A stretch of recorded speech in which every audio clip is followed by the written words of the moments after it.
On this episode of the Naturist Living Show, Pornography.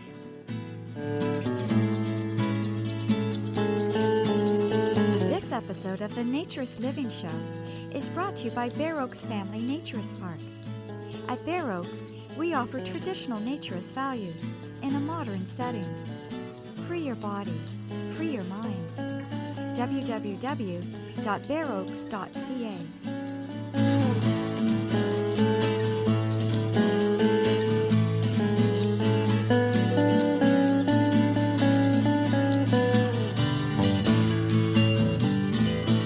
Welcome to episode 27 of the Naturist Living Show. In the last month or so, we actually passed a very big milestone. We've had over 100,000 downloads of the show.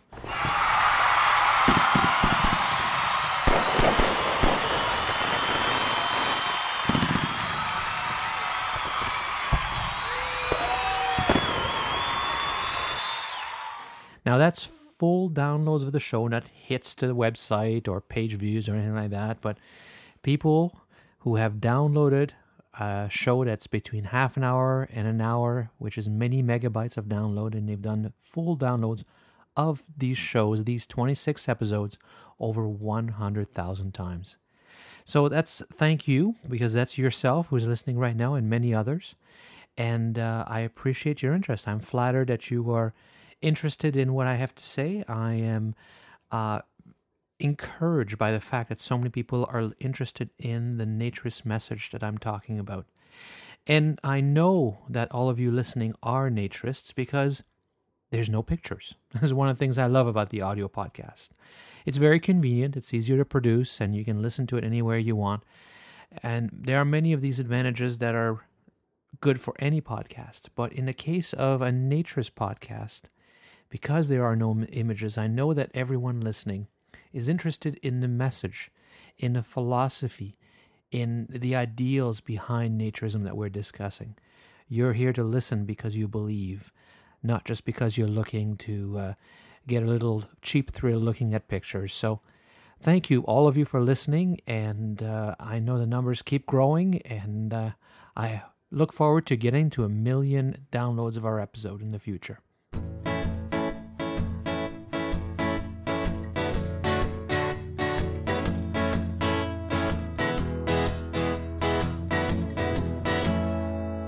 When I did the Naturist Music Show, it was pointed out quite rightly by one of our listeners that I forgot one particular song, which is actually fairly important. As I said, we've reached 100,000 downloads. It's been a little over 2 years now, 26 episodes. But the very first episode, episode number 1, which was just a bit of an introduction, featured a song called Nature Is by Brian Madison.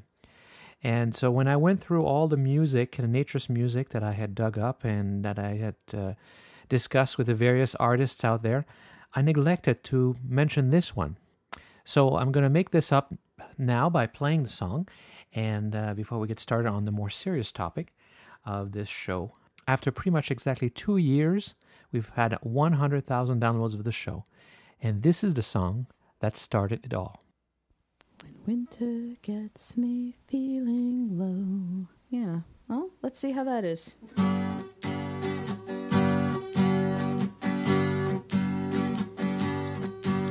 When winter gets me feeling low, there's just one place I want to go. Can't wait to see something live and green. Shed these layers, follow me, dear. Shake off this gray winter right here. The trees and us with nothing in between. Unconstrained by cold conventions, losing all our old pretensions. Lord knows, baby, we have paid our dues. If we abandon all these modest schemes and ratify some better means, we've got nothing to lose but our blues. Naturally you, naturally we, naturally me. Naturally you, naturally we, naturally me. Barefoot beginnings, that's a start to liberate our gentle hearts. The grass between our toes, no shoes or socks. Release the threads that keep us bound. Just leave them lying on the ground in a little pile beside those rocks. Far away from preconception, no intentions, no deceptions, nothing left to hide, just like we planned. Gymnasts, sophists, dancers, we have never ever felt so free as running in this meadow hand in hand. Natural you, natural we, natural me. Natural you, natural we, natural me. To civilization we return soon, but it's only noon. There's still time to roam these acres fair. Let's go see how that river flows. We'll have no need for fancy clothes, no uniforms or fig leaves if we dare.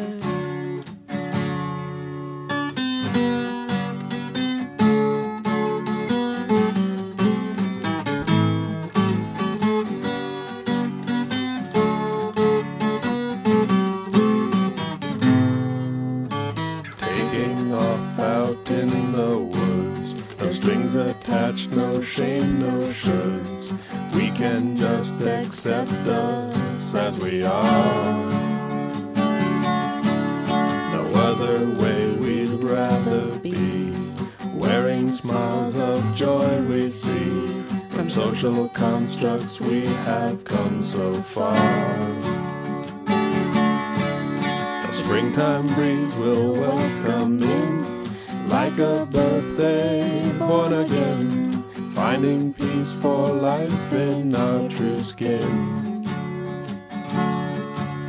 Let's have a picnic in the sun. We'll be like children, free and fun. The sun and air, that's what nature is. Nature is you, nature is we, nature is me. Nature is you, nature is we, nature is me. Nature is you, nature is we, nature is me. Nature is you, nature is we, nature is me.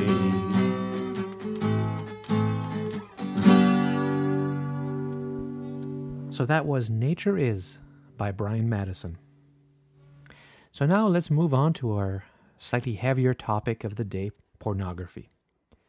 Now, generally, we have a show which I think is perfectly suitable for anyone to listen to. This show, we're going to be discussing a dark side of human nature in pornography.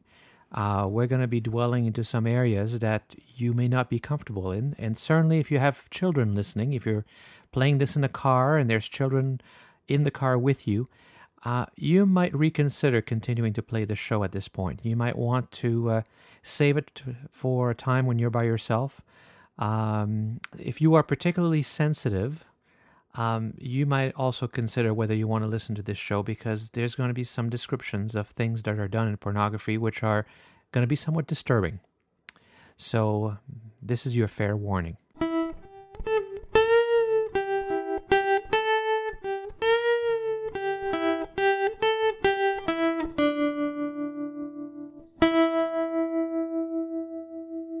So pornography is defined by the Oxford Dictionary as a noun, and it is, according to them, printed or visual material containing the explicit description or display of sexual organs or activity intended to stimulate sexual excitement. So that's what they define as pornography. And so why are we talking about pornography here? Well, because it is very relevant to naturism. Not, of course, because naturism is pornography. We know very well that it is not. But you also know that it is often confused as pornography. The key in the definition from Oxford is intended to stimulate sexual excitement. So right off the bat, nude pictures in a naturist or nudist contest are not intended to stimulate sexual excitement. They may have that impact for some people, there's no question, but that's not the intention. Therefore, it's not really pornography by that definition.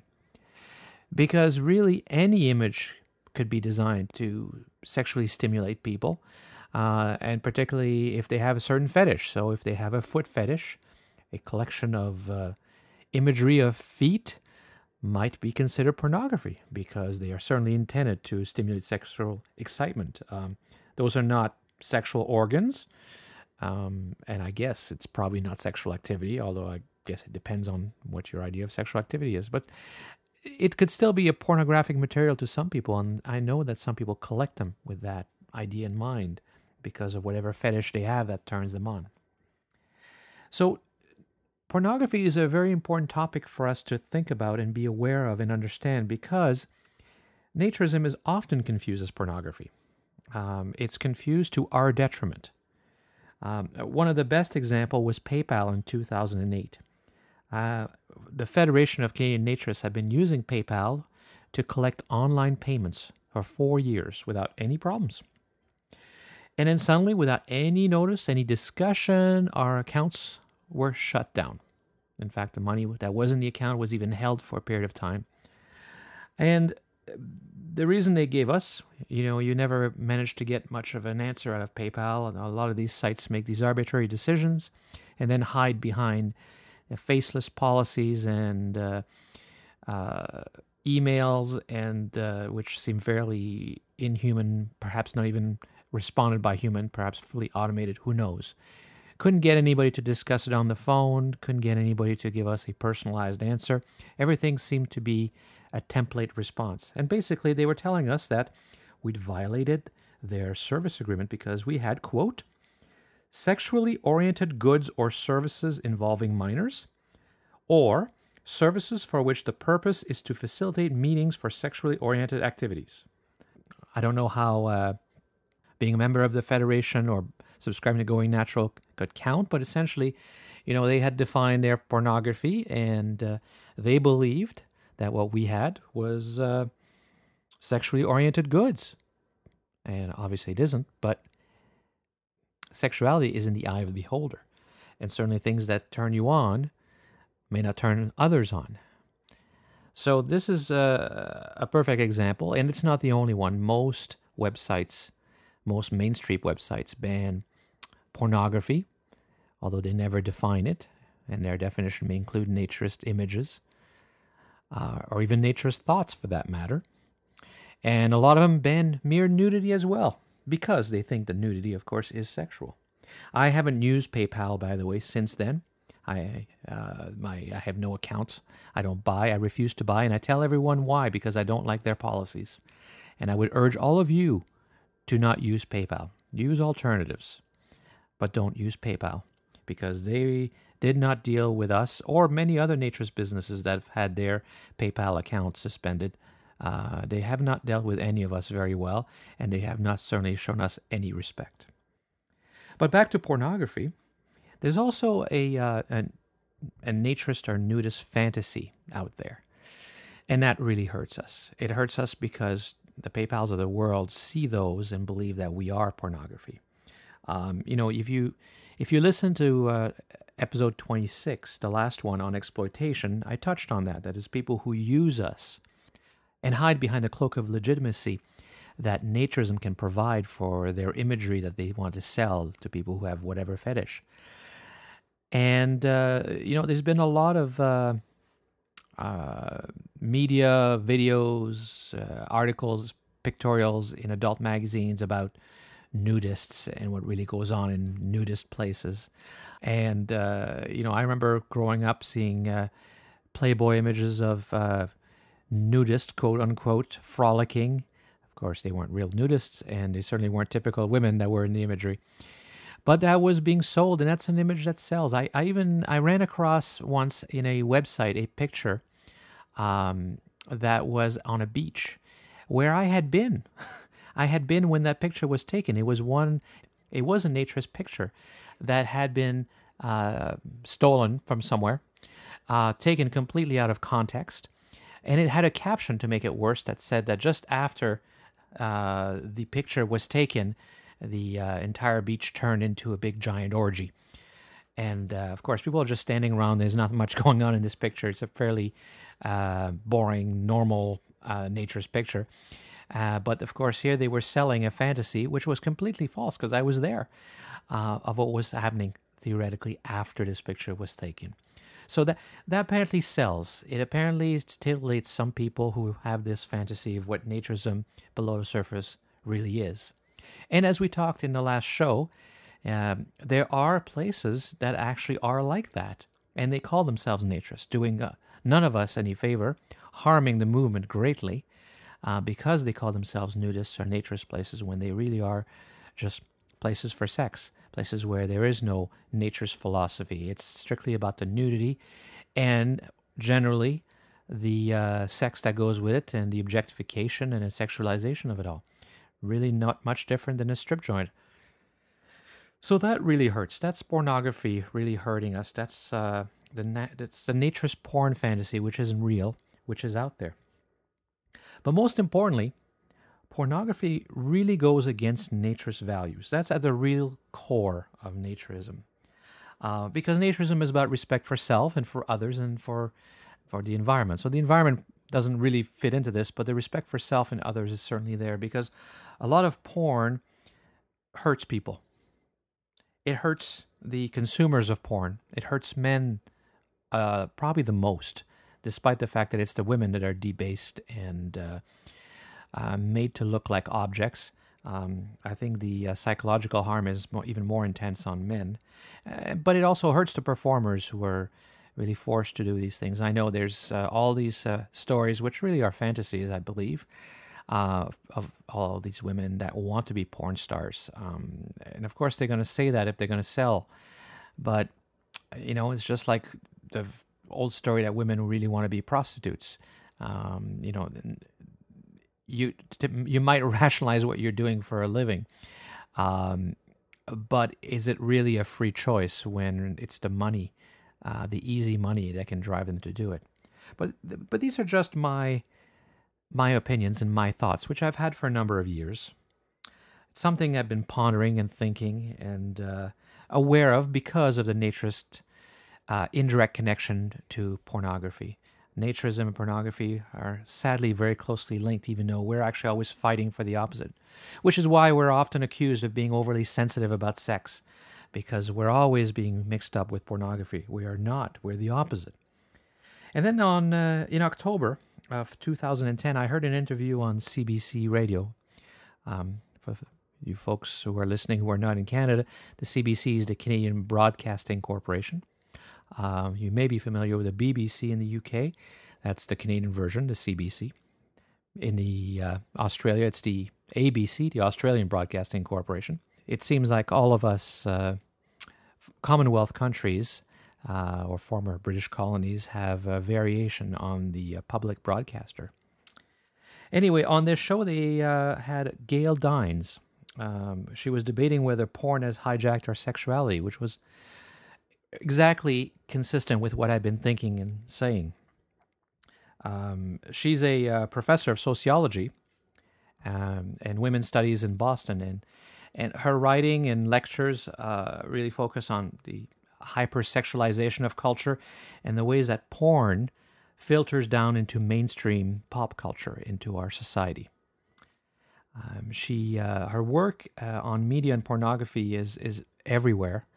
As I discovered when I looked her up. She's been an international speaker everywhere.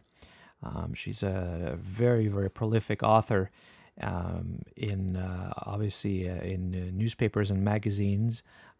She's a frequent guest on radio and TV, which is how I heard of her. But she's also the author of many academic journals as well. And she had a new book that she was talking about called Pornland. And from that, she said something which actually really rung true with me, because as the father of two boys, I'd been very aware of this. I didn't know the statistic. That statistic is one that she gave in the show, which is that the average age that young boys first see pornography now is 11 years of age. 11 years old. When I was a kid, getting your hands on pornography probably meant getting a copy of Playboy, and it wasn't easy. You had to either buy it in a store, which required an awful lot of nerve, and most of us didn't when we were young, or we could get our hands on maybe somebody's father's magazine that got snuck out of the house. And then when we did, we saw pictures of, unrealistic women, of course, posing for us. And so that is a soft porn, and it certainly still had the subservient message, the objectification that we talked about, but it was pretty mild. But today, and by the age of 11, according to the statistics, kids can see the most hardcore porn in video format. They can see fetishes and sexual acts, if you can call it sex, that are beyond the imagination, certainly beyond any thought or imagination that we had when we were teenagers. And so the question is, how is that impacting us? Because as a father, I have to assume that my children will see it. I can't prevent it. Yeah, I can control access to the internet, but they go to their friend's house, and they can go all kinds of places, and they can probably find their way around filters or look at things when I'm not around. You can't prevent this from happening. Eventually, they will see it. So as a father, I've had to consider that they will see things that I never even thought of when I was their age, and they may be really damaged by those imagery. They may be damaged by the idea. They may think that women act a certain way, as they do in pornography.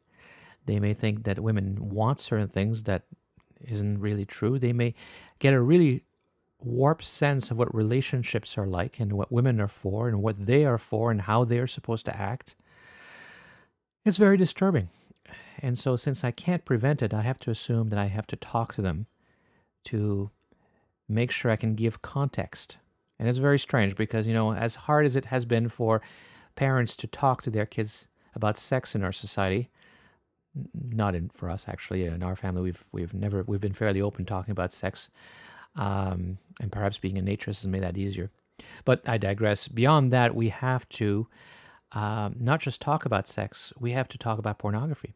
We have to talk about the dark side and explain to them why it's wrong, why it's not real, why it does not represent what real women are like, what real relationships are like, or what real men are like.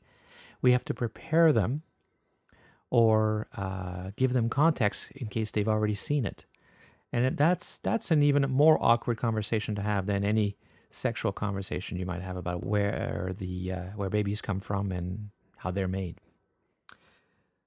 So I was interested enough by the discussion that Dr. Dines was having on CBC that I decided that I wanted to talk to her myself and get her take on pornography and specifically its connection to naturism and how that is most relevant to us. So what follows is my interview with Dr. Gail Dines. So let's start with the very basic. What's wrong with pornography? Well, what pornography is about and what makes pornography pornographic is actually the debasement and humiliation of the woman. I mean, that's what gives it its sexual sizzle. And if you look at pornography today, what you see is that it looks nothing like your father's Playboy of 10, 15 years ago. And those images were bad enough in the way they commodified and objectified women's sexuality.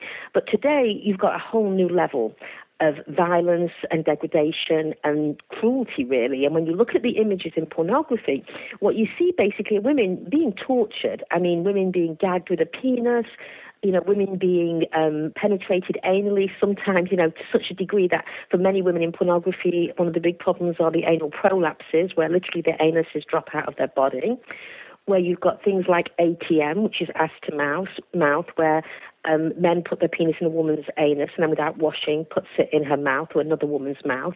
So now what you're seeing in the industry is you've got women coming up with fecal throat infections. Things that basically people in outside the sex industry never have to worry about. So, my issue is, what happens to the women in the sex industry, what happens to the men who view pornography, and what happens to the women who these men date and basically insist on playing out porn sex on their bodies. So this is an area that you're very specifically studying, and you've written a book on it. How are you seeing people's attitudes towards each other in relationships change as a result of this? Okay, well, I talk about that a lot in my book, which is called Pornland. And what I do is I interview men and I interview women, and I sort of ask them about their experiences with pornography. And often this comes after I've given a lecture in a college, because I travel across the country lecturing on this. And often the students come to me because they want to share their experiences with me. And what I find is for the men, is that the earlier they actually consume pornography, the more pornography gets encoded into their sexual DNA.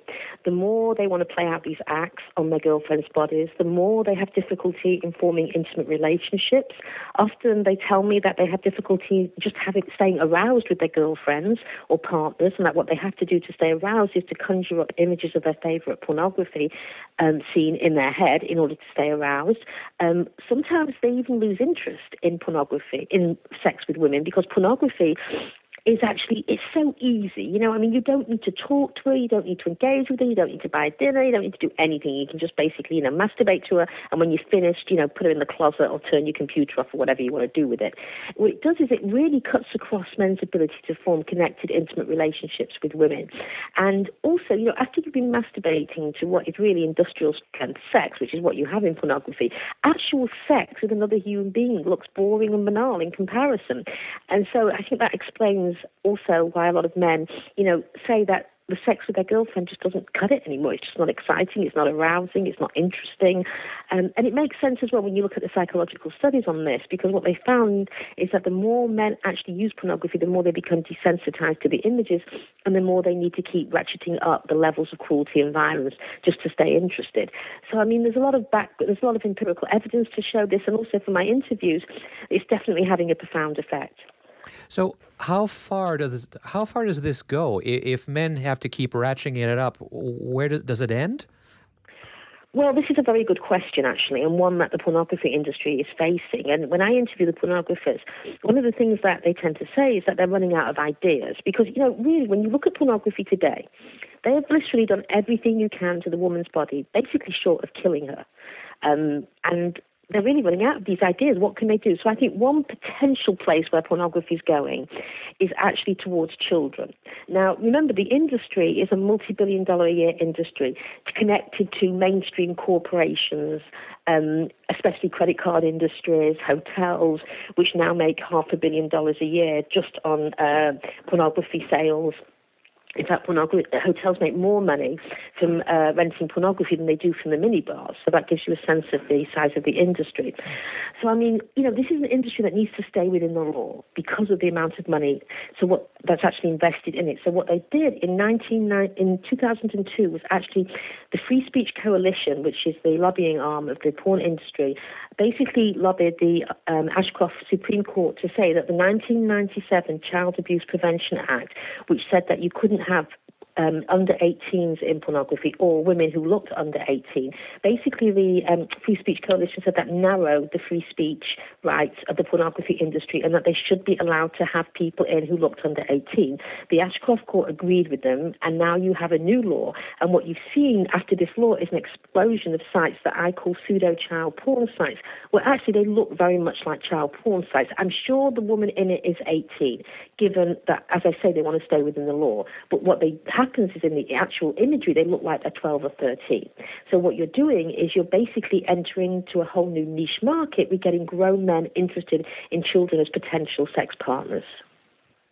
So, and you've talked also about the impact that it has on men. What impact does it have on women? Because they're watching pornography, it seems, more and more these days. Well, they're not watching the same thing that the men are watching. I mean, pornography now is split into two in the industry, and nobody really talks about softcore or hardcore because softcore porn has really migrated into pop culture. So the two major genres of pornography today are basically gonzo, which is the in-your-face, cruel, violent pornography, which is the biggest moneymaker for the industry, and the second one is feature, which is a more kind of soft-core-ish type, but it's still very body-punishing sex. Only this time they have attempted a storyline and some music in the background, etc. Now, the women are looking often at the feature porn, very rarely at the gonzo. And let me tell you, the industry always talks about women looking at porn. The truth is, it's still a very, very small amount. The vast majority of pornography, and in some cases, pornographers have told me about, 85 to 90% of pornography is still bought by men. Now, I would say that from my experiences with talking to women as well, often they look at pornography because their boyfriend or husband or whoever thinks it would be a good idea for them to spice up their sex life. So sometimes the men are using pornography as a way to groom their girlfriends or wives into doing more porn sex. It's a topic which has been a great concern to me because I have young children, and I've come to a realization that they're going to have the ability to see video of sex acts and fetishes that I couldn't even have imagined as a child. What do you think is going to happen to these children that are growing up in this world? Well, that's a great question, and one which I ponder throughout the book, because first of all, no one can know for sure. The reason for that is that we're now in the midst of a massive social experiment. We have never before brought up a generation of boys on hardcore pornography, and the average age of first viewing pornography today is 11 years old. And remember, as I said, the pornography they view is the world of cruelty and brutality. It's not Playboy or Penthouse. So the question is, what effect is it going to have? Well, I think one of the effects is that it's going to make men and boys have a very, very difficult time connecting to women as human beings. I think it's going to make them think of women and girls as sex objects, as people who do not deserve the same civil and human rights as men. Because, in pornography, women, they're not human beings. They're just basically orifices to, fill. That's all they are.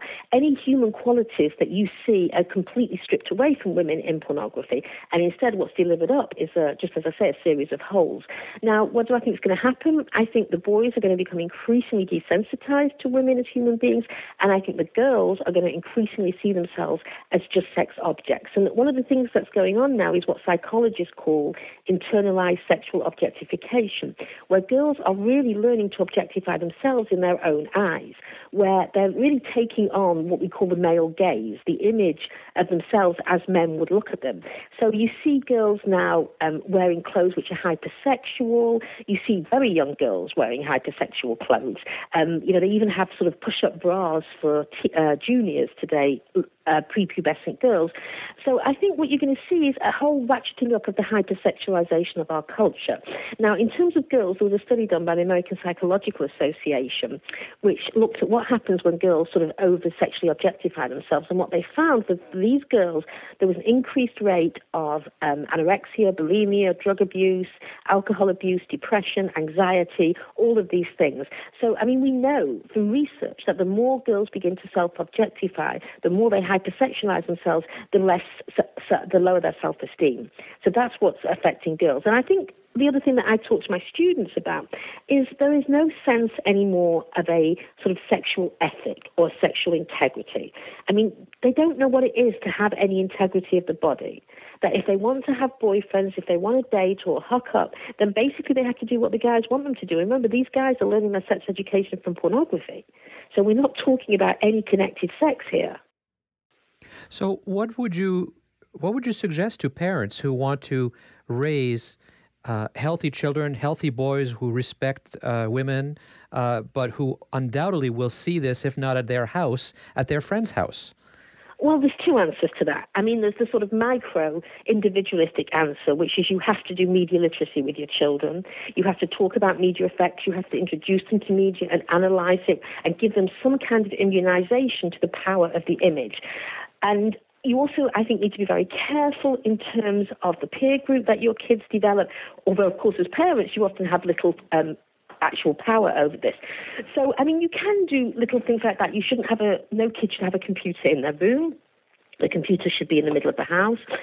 But in a bigger world, in a sort of more macro level, what we really need to think about doing is organizing as a group against the porn industry. I mean, I don't know why parents aren't doing this already. I mean, surely, a job of a parent is to socialize their kid into the culture, but now we've provided a toxic culture.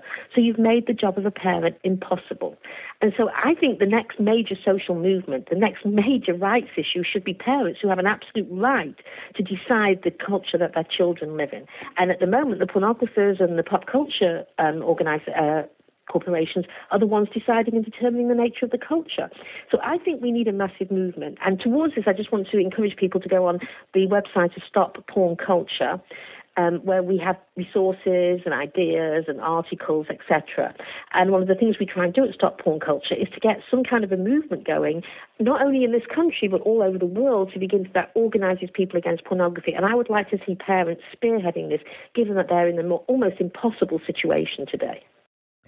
So we, within a naturist movement, we're always seeing men generally coming in to websites or to the places looking for something other than naturism, looking for sexuality and objectification of the human body. With all of the hardcore pornography that's out there, why do you think we're still faced with that kind of exploitation as naturists? You know why? I'll tell you why, and that's actually also a very interesting question. But I'll tell you why I think. I think because, and this is what happened when I interviewed incarcerated, these were men not pedophiles, these were non-pedophile men who'd raped children. So just let me sort of fill you in on it. These were men who preferred sex with adult women and had gone to children because they were bored. Now, when I asked them, why did you do this? And I think what they told me would be similar to why people are going on your websites, is they said they got tired with the fake imagery in pornography, the women with the fake breasts, having fake orgasms. They wanted something real, and that children were the obvious, real, untainted, innocent imagery. And I would say that your websites offer images of real human beings, and that has become bizarre, in a bizarre way, a new niche market for men who've become desensitized through the pornography use. Interesting. Yeah, it's very bizarre because, there's a whole niche market in pornography today for women who have pubic hair, because no women in pornography have pubic hair. If you want pubic hair today on your women, you have to go to a special niche market. It's become a fetish, basically, pubic hair in pornography today. Well, actually, it's an interesting observation because, I've been a naturist for a few decades, and I have a unique vantage point that I see what people do with their pubic hair, and I'm seeing more and more people, if women, not a majority, men as well. Men as well, but mostly women, but men as well, completely shaved now, and which is something that didn't exist before. That's completely from the porn industry. There's absolutely, even the porn industry themselves say that's from the porn industry. Because where did that come from? I saw that turning up in pornography about 10, 15 years ago, and I remember thinking this is going to eventually come down into pop culture and into mass media, and it's going to affect the way that real women in the world live. And indeed, I just had an interview with a woman who is a adolescent sexual assault nurse. So her job is basically to deal with girls who've been sexually assaulted. And she said, and I live in the state of Massachusetts, she says from one end of the state to the other, in the past few years, she has not seen not one girl with pubic hair, not one. 100%, she said. And that to me sounds ridiculous, but she said absolutely 100%. And I know from, talking to my students and the colleges I go around that this has now swept young women today. And you know why? One of the reasons why is from what my students tell me and what I hear is that their boyfriends refuse to have sex with them if they have any pubic hair because their boyfriends feel it's so disgusting because they're so used to looking at women with no pubic hair in pornography. Interesting, yeah. We it affects men in the general public. There's always a problem in naturism with single men because if there's problems, it tends to be single men, not single women. Which is not to say we don't allow single men at Bare Oaks, but there's a subset of what women describe as creepy men. And I actually did a whole show on this. And within creepy men, there's those who are there because they have nefarious intent. But then there are those who are just socially inept. And I think pornography has a lot to do with that, because they come in with the impression that if you talk dirty, for example, to a woman, or talk about how much porn you look at, you might turn them on, which of course is not the reality in the world, but I think it is a fantasy that's created by pornography, isn't it? Oh, no question. I mean, this is what happens the more men view pornography, is the more their image of women, of men, and of sexuality gets distorted. I mean, they begin to think like the porno world. And the truth is, people say, well, how can you be sure that people are affected by this? And what I always say is, look, if you want any empirical evidence that images affect people, then all you need to do is look at the advertising industry. Because if the images didn't affect anyone, we'd have no advertising industry. By virtue of having a multi-billion-dollar-a-year advertising industry where companies soak God knows how much money into advertising, we know that it must work, because these companies are not in the business of giving away money to charity. They're in the business of making profits. So we know, because of the advertising industry, that images have an impact. Now, if advertising images can change consumer behavior, how is it possible that pornography would have no effect on the way men think about sex? I mean, it would be an impossible idea to think you can look at these images, masturbate to them, ejaculate to them, and walk away unchanged. That's not how humans operate in a culture. So if somebody's listening right now who is identifying as a person who has become essentially harmed, brainwashed by pornography, how does he get better? Well, first of all, I would say go to the website stoppornculture.org, and there's lots of resources there. There's resources on what books to read. Now, the thing is, therapists are being overwhelmed by men who are coming to them with issues around pornography, but very few therapists really know how to deal with it. So I would say you should find someone, but look very carefully for somebody who's got some expertise in this area. I think what you need to do is, and this is a lot of men who actually think they can handle the pornography, think that they're using it okay and that they can walk away from it, and then get really anxious when they start having a sexual relationship and realizing that the images are in fact, impinging in their relationship. And these men don't like it. A lot of them get very upset by it. They didn't think it would happen. They thought they could walk away from the pornography unchanged. So I think if these men, you're talking about, are having these issues, then what they should do is really start seriously thinking about never using pornography again, never looking at it, and reading books about addiction, reading books about how to change what you think about women and men, through basically really thinking about developing a fantasy life which is based more on reality than on pornography. And then, of course, develop relationships with real human beings. That's one way out of pornography, is a relationship with a real human being. There was a study done by Dr. Marilyn Story in the 1980s in California, and it found a lower incidence of what she classified as deviant sexual behavior amongst nudists or naturists than the general population. So, I wonder whether that would be true today or not. Do you think that there might be a role for naturism in helping people get over or around pornography? Well, I would go larger than that. And I would say I think there's got to be a role for how we rethink our notions of the human body altogether. And I don't just think it's in naturism. I think it's also in terms of getting rid of the consumer notion of the body, getting rid of a commodified image of the body. I mean, we have to start thinking of bodies as belonging to us, not as something always to be improved, always to be worked on, always lacking. And that's the image that we have gotten from advertising. And I think when I talk to my students, the biggest issue they have is their loathing of their body. I mean, I can't tell you how rampant this is amongst young women today, the absolute loathing of the body. And I think it's beginning to trickle down into young men as well, because you're seeing steroid abuse and all of that kind of stuff. So I think as a society, we need to rethink the body. And one of the things I say to especially women when I'm giving a talk, and which really impacts them, is I say, look, imagine for a minute you had never seen an image of a woman in a magazine. Imagine that the only bodies you ever saw were real women's bodies. Now, how different do you think you'd feel to your own body now that you've never seen an image? And they all say the same thing. They can't even begin to comprehend how differently they would feel. So I think being around real human bodies, seeing that each body, works on its own terms, and understanding that bodies are different and, biologically and naturally they have different ways of being, I think to begin to appreciate the body on its own terms, removed from this kind of ridiculous skeletal image we have of women, I think that would help us really reconnect with who we are. But it will take a long, long time because we've been so brainwashed by this commodified image. So I read the book after my interview with Dr. Dines. In fact, I ordered a number of them. We carry them now in the Bear Boutique at Bear Oaks. You can get them online from us if you want, but you can get them from many other sources. It's a very current book that's very popular. And there's no question that pornography does a horrible job in terms of equality, in terms of treating women as people. They are abused in these, more extreme porn in particular. They are treated like objects and like slaves. They are called names. Women in general are debased, and they all appear to like it. They all appear to be willing at any time to do acts whose sole purpose seems to be to please men, and doing so is the only thing they seem to want in life.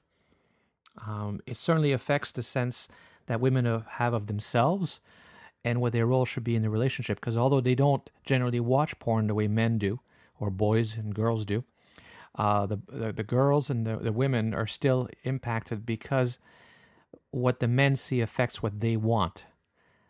Men ask for porn-type behavior and may even treat women in such a way. And it has filtered down into all kinds of media, advertising, fashion.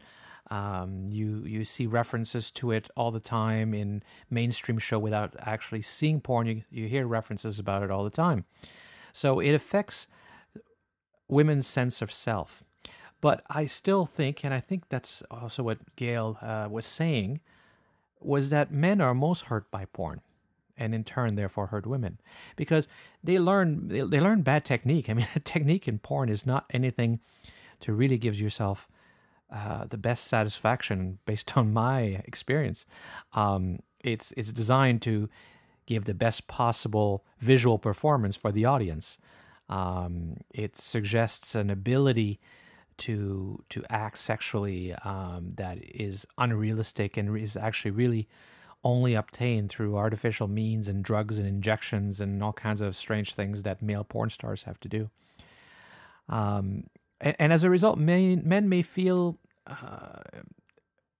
inadequate. What they see they can't do, or they don't look like that, they can't act like that. So they may get some issues about self-worth and sense of who they are. But most of all, and worst of all, they get the wrong sense about what women are like, what women want, and what a relationship is. It's a subtle effect. It's not anything that happens quickly.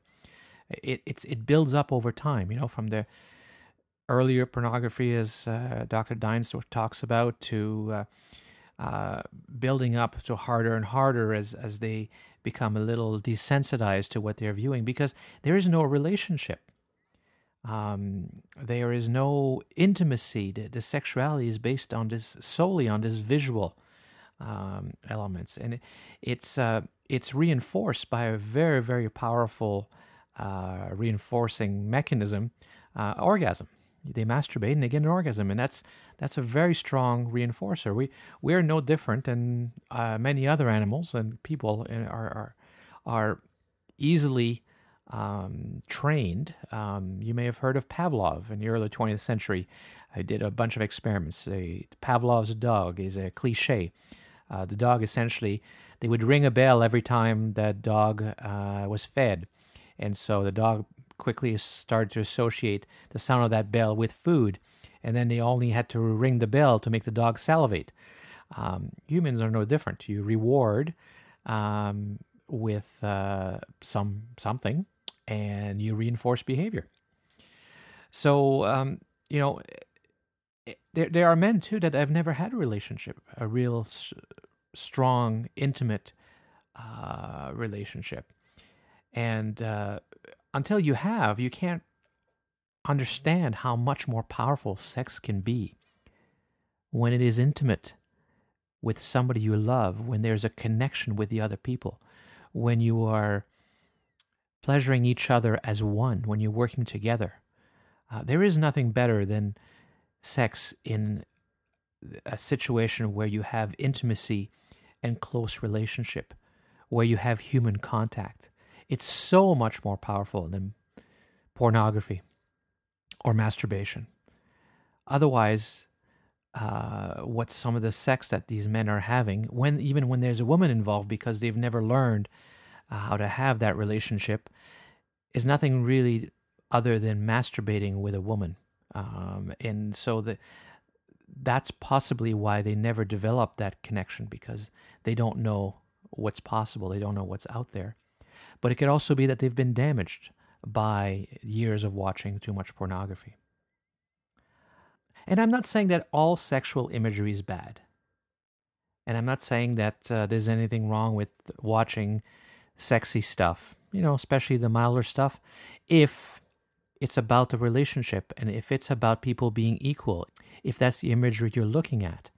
And if it's not a substitute for a relationship.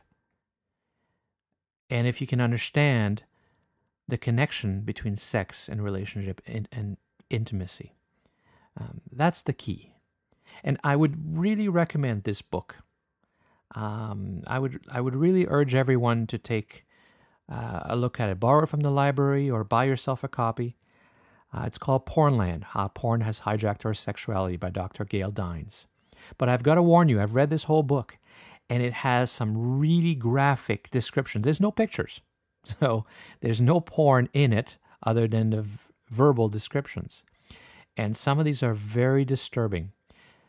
But we should all know how far this can go, how far pornography can go. It's not just Playboy. It goes way beyond that today.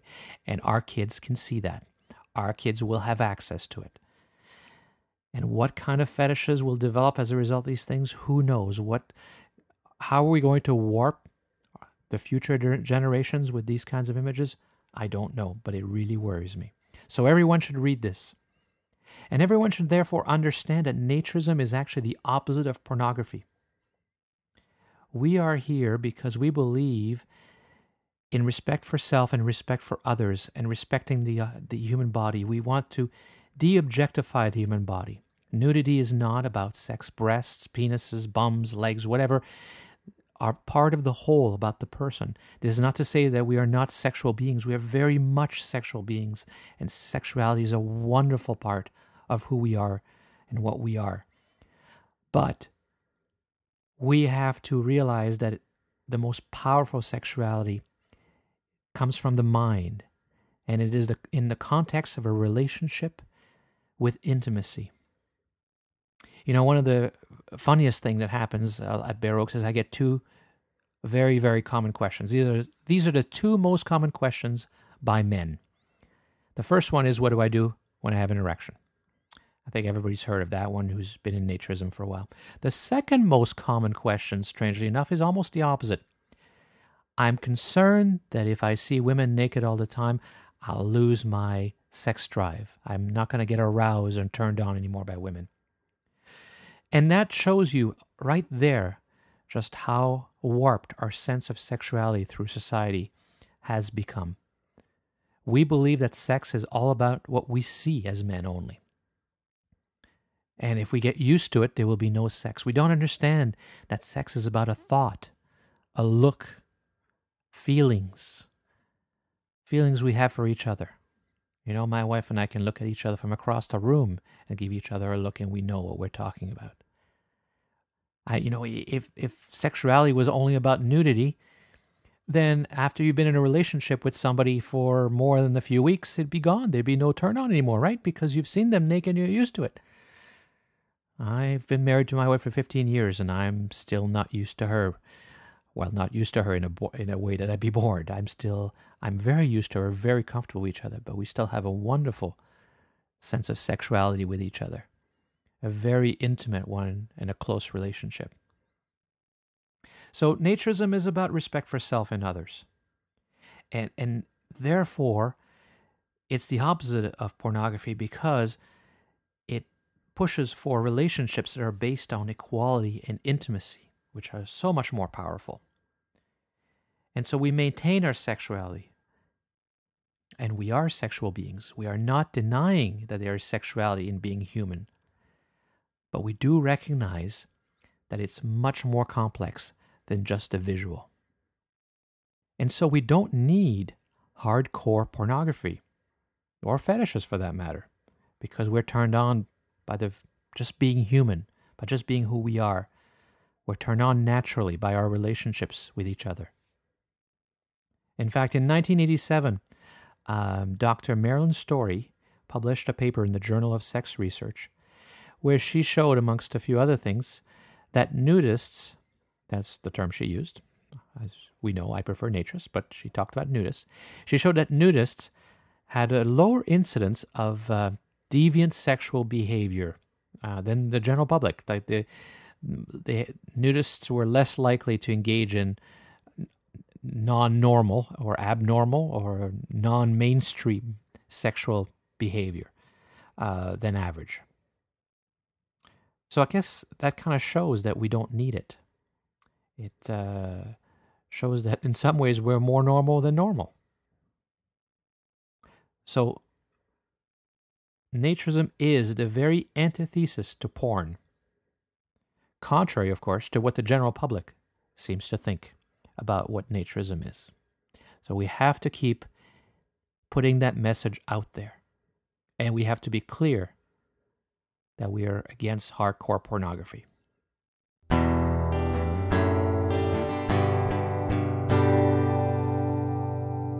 So that's it for today's episode of the Naturist Living Show. Thank you again for listening and for helping us reach that 100,000 download milestone. It's very exciting. So if you have any questions or you want to send us comments, please send us an email to naturistliving@bareoaks.ca.